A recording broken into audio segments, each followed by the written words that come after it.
Amém? Eu vou deixar essa pequena reflexão aqui. Daqui a pouco nós vamos louvar o Eterno. Nós vamos engrandecer aquele que vive e reina para todo sempre. Eu quero deixar essa pequena reflexão. Esse é o tema: a criança e o leite religioso. A criança e o leite religioso. Esse é o tema. Primeira carta aos Coríntios 3, versículo 1 em diante, Paulo disse assim: eu, porém, irmãos, não vos pude falar como a espirituais, e sim como a carnais, como a crianças em Cristo. Eu gosto sempre de frisar essa fala de Paulo, porque na religiosidade, quando o pastor, quando um líder, ele pregava a palavra, geralmente ele atribuía essas questões de carnalidade ao chamado mundano, aquele que está sem Deus. Então, geralmente, o líder religioso, a tradição religiosa, ela não vai dizer que o irmão é carnal, ela não vai dizer que o irmão é religioso. Ele vai sempre atribuir às pessoas de fora. Não, porque a pessoa que não tem Deus, a pessoa que não tem conhecimento de Deus. Só que o que Paulo estava falando aqui é justamente o contrário. Eu, porém, irmãos, ou seja, ele está se direcionando à própria comunidade que ele ministrava. Ele não está falando para quem está de fora. O mesmo Paulo, ele dizia: olha, nós não podemos julgar quem está de fora. Quem está de fora, quem vai julgar é Deus. Quem julga é Deus, porque é Deus que está ali mantendo aquele povo ali. Mas os que estão de dentro, aqueles que são da família da fé, esses devem ser julgados. Não é julgamento no sentido de condenação, é julgamento de ações. O próprio Paulo, falando nessa carta aos Coríntios, no capítulo 5, ele perguntou à igreja por que é que a igreja não julgava a causa daquele jovem que se relacionava com a mulher do próprio pai. E aí Paulo disse assim: por que vocês não julgam essa causa? Por que vocês... E Paulo foi radical, né? Paulo disse: por que vocês não expulsam do meio da comunidade esse iníquo? Porque nem entre os gentios que não tinham conhecimento de Deus, não havia tamanha prática, não havia tamanho pecado do que daqueles que estavam dentro da própria comunidade. Agora, por que Paulo falava aquilo? Paulo falava aquilo, irmão, porque existe uma proteção dentro da religião, onde se o obreiro falhou, pecou, o pastor presidente, ele vai colocar debaixo do tapete os erros. Ainda mais se aquele pastor, aquele obreiro, aquele evangelista que falhou, for uma pessoa produtiva, uma pessoa que leva pessoas para a comunidade, uma pessoa influente, uma pessoa de condição financeira. Então, aí é que o pastor presidente, ele vai deixar de cantinho. E se um membro chegar assim e dizer: ô pastor, esse abençoado aí, esse auxiliador aí, ele está andando assim, assado, e por que o senhor não fez nada com ele? Não, deixa lá, porque aí é com ele Deus. Aqui no bairro mesmo houve situações onde o pastor adulterou dentro da comunidade, não uma vez, não duas, mas mais.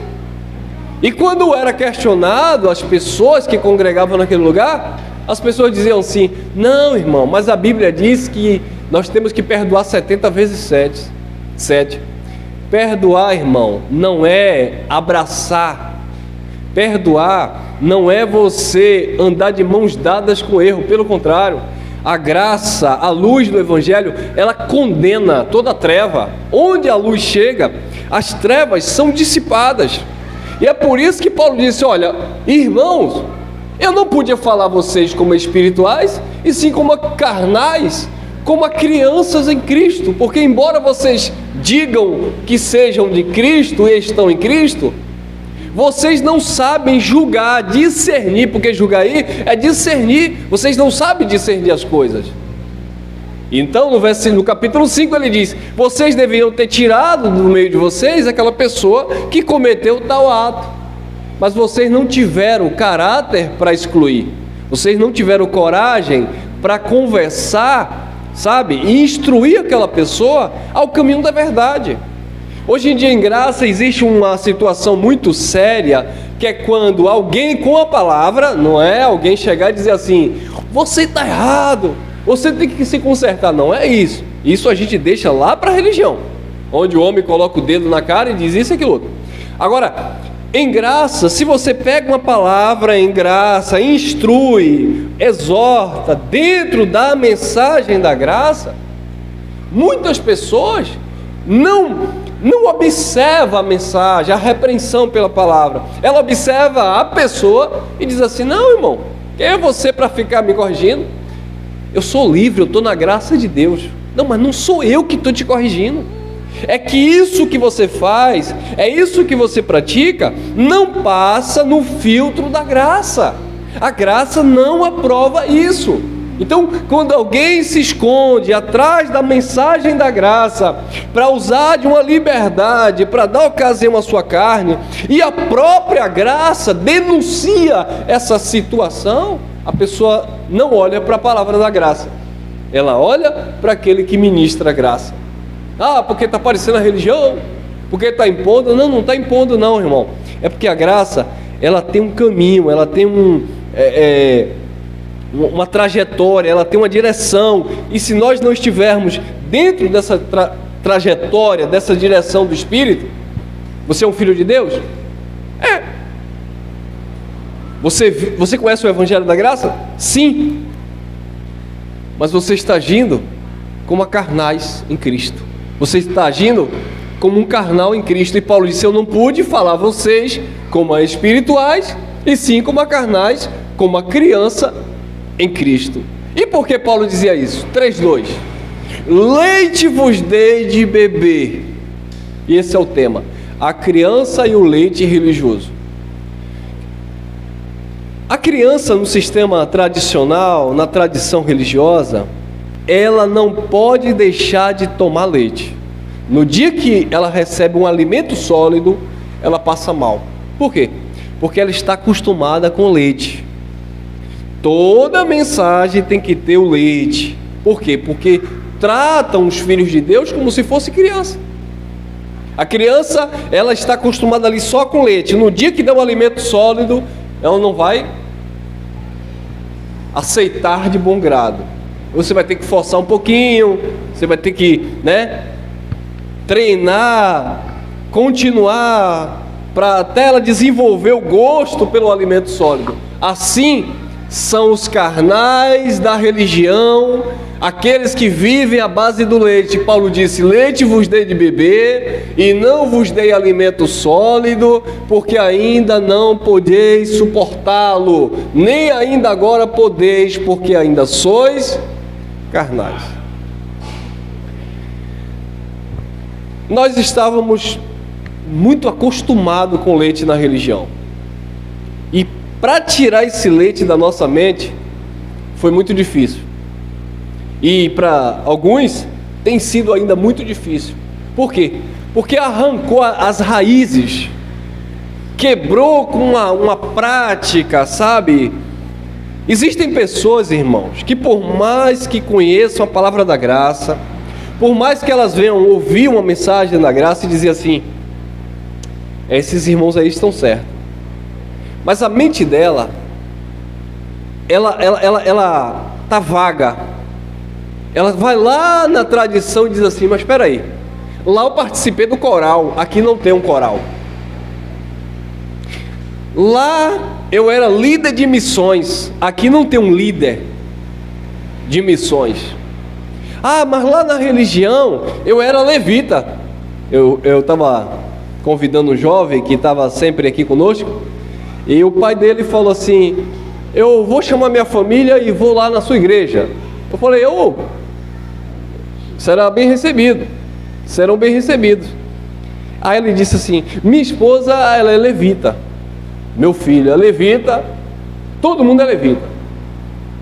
Aí eu disse: tá bom, Aí eu, claro, né? Tá bom, vamos marcar, eu vou pegar vocês, eu levo vocês lá. Mas você percebe que já vem com aquela coisa na mente, né? Nós somos levitas, nós somos ministros, nós somos pastores. Por quê? Porque é assim que a religião nos ensinou. Quando você vai se apresentar em uma congregação, quando você sai de uma congregação e vai em outro lugar fazer uma visita, geralmente, se você é um líder, você se apresenta lá como tal. Não, é porque eu sou um cantor, eu sou um líder, eu sou um evangelista. Por quê? Porque lá naquela religião tem um lugar chamado tribuna de honra, que os carnais dizem que é para os ungidos. Então as pessoas têm esse ego natural de quando chegar em um lugar como esse aqui, né? Não como esse, mas como esses religiosos, não, eu sou um pastor, eu sou um líder, e ele procura um lugar lá para se assentar. Teve uma época aqui que o irmão Geraldo esteve aqui conosco, e aí chegou vários líderes de outras denominações. E quando terminou a reunião, alguns se apresentaram, não, porque eu sou pastor, não, porque eu sou isso. E o que a gente percebe é que essas pessoas ficam chateadas se você não mandar se levantar. Está aqui um pastor da igreja X ou Y no nosso meio. Como a gente não tem isso, tratamos todos iguais, todos são irmãos. É da igreja X, é da igreja Y, seja muito bem-vindo. Ah, mas eu sou pastor. Não, na graça de Deus todos nós somos iguais. A não ser se essa pessoa, ela foi convidada de uma certa forma para ou cantar uma música, ou trazer uma palavra, aí tudo bem, aí nós chamamos a pessoa, o irmão, né? Como ele gosta de se intitular, se é pastor, se não é, etc. Mas o que nós percebemos é que as pessoas não gostam disso. As pessoas querem ser destaques. E aí, irmãos, são o quê? Pessoas que estão acostumadas com leite, que não suportam o alimento sólido. E por que isso? Aí Paulo vai explicar, é justamente isso aqui, 3:4. Quando, pois, alguém diz, eu sou de Paulo, outro, eu de Apolo, não é evidente que andais segundo os homens? Vocês andam segundo os homens. Quando alguém diz, eu sou de Paulo, eu sou de Apolo, ou eu sou da igreja X, ou eu sou da igreja Y. Não, nós somos de Cristo, de Deus por meio de Cristo e da sua graça. Ô irmão Elcio, mas se eu digo isso, as pessoas vão perguntar, mas você congrega onde? Congregar e se reunir. Eu me reúno como igreja no lugar X ou no lugar Y, é outra coisa. E isso, abençoado, não tira nenhum valor, nenhum mérito, e não é uma desonra para quem está pregando a palavra da graça. Eu fui pregar em um certo lugar e um pastor da graça, por que eu estou dizendo pastor? Porque ele me coagiu a ensinar a igreja que a igreja tinha que me chamar de pastor a todo custo. E quando eu perguntei, mas na graça de Deus, irmão, isso é desnecessário, porque é um dom que a gente tem de orientar, de direcionar na palavra, mas somos irmãos. Liderança é porque nós estamos à frente de um trabalho onde a gente organiza as coisas, como um profissional que organiza um trabalho, como alguém que administra a sua casa. Então isso é uma forma de liderar, mas não é para a gente chegar e se intitular, não, porque eu sou pastor. Ele disse, não, irmão.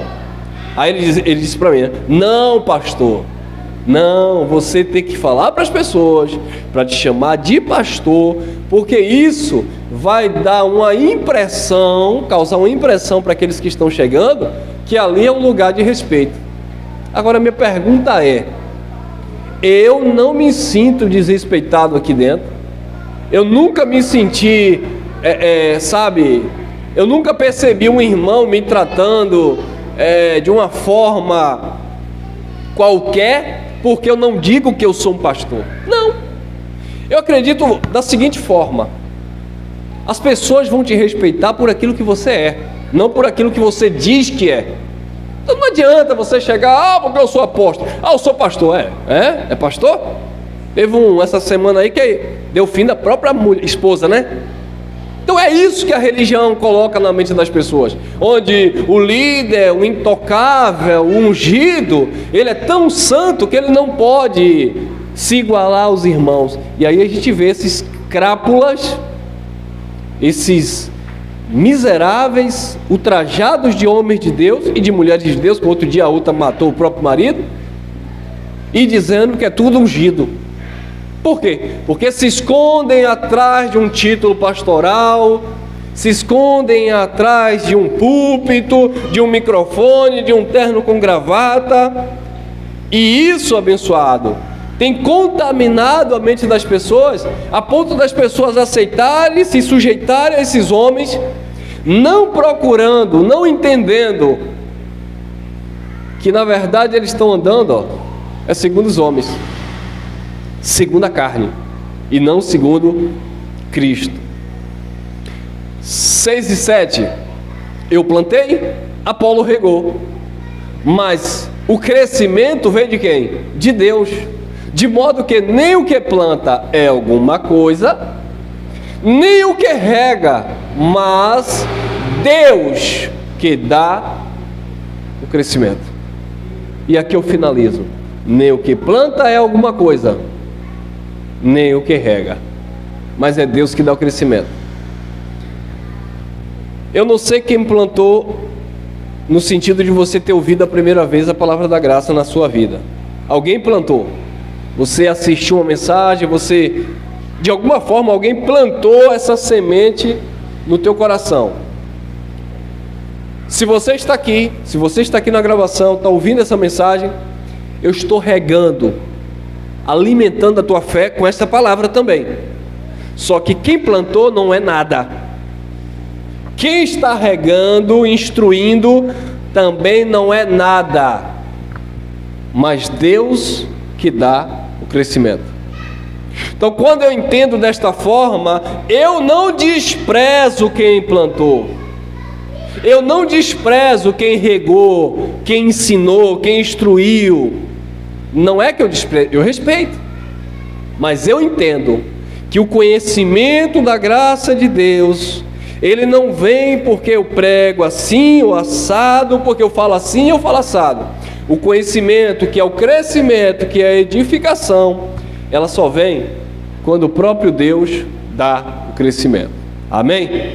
Que Deus esteja dando crescimento, maturidade, conhecimento que vem do alto. E que você, quando regar na vida de alguém, quando plantar na vida de alguém essa palavra, que você nunca permita, porque é isso que a religião faz, que você nunca permita que aquela pessoa venha ver você como um ídolo. É como o irmão da África ontem falava conosco, vocês ouviram? Ele disse que tem 2 pastores brasileiros aqui, não vou citar nome, que lá na África, no país dele, lá em Angola, são deuses. Que eles levam essa cultura religiosa para lá, e esses homens lá são ovacionados, são deuses para aquele povo. Que você que semeia a palavra da graça nunca venha achar que a pessoa só vai crescer no entendimento porque foi você que semeou. Porque um planta e o outro rega, mas só Deus pode dar o conhecimento. Amém? Graça e paz aos irmãos aqui na gravação, e vamos nessa manhã engrandecer em forma de louvor aquele que vive e reina para todo sempre.